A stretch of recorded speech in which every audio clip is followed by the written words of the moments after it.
Tuwing buwan ng Marso ay pinagdiriwang natin ang kababaihan. Ngunit ano nga ba talaga ang ating pinagdiriwang? Bakit tuwing Marso ito ginugunita? At higit sa lahat, bakit mahalagang patuloy natin ito ipagdiwang? Halina't ating alamin ang maikling kasaysayan at kahalagahan ng buwan ng kababaihan dito sa Bite Size.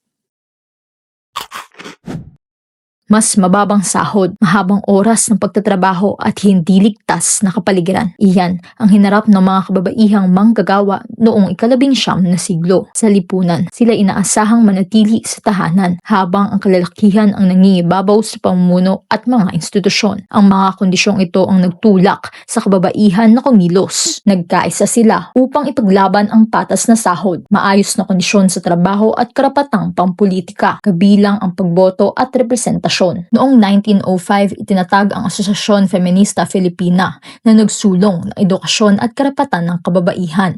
Ang kilusang ito ang nagbigay daan sa pagkamit ng karapatang bumoto ng kababaihan noong 1937 sa Pilipinas. Sa pandaigdigang antas, sinimula ng United Nations ang pagdiriwang ng International Women's Day noong 1975. Pagkalipas ng 2 taon, hinikayat ang mga bansa na maglaan ng araw para sa karapatan ng kababaihan at kapayapaan. Sa Pilipinas, idiniklara ang ika-8 ng Marso bilang pambansang araw ng kababaihan sa ilalim ng Republic Act No. 6949. Sinundan ito ng Magna Carta of Women noong 2009. Ngunit, sa kabila ng kasaysayang ito, patuloy pa rin ang diskriminasyon laban sa kababaihan.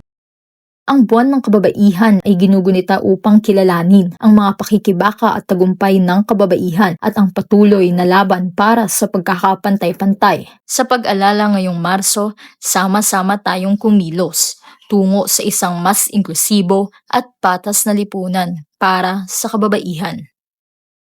Babae ako, hindi babae lang.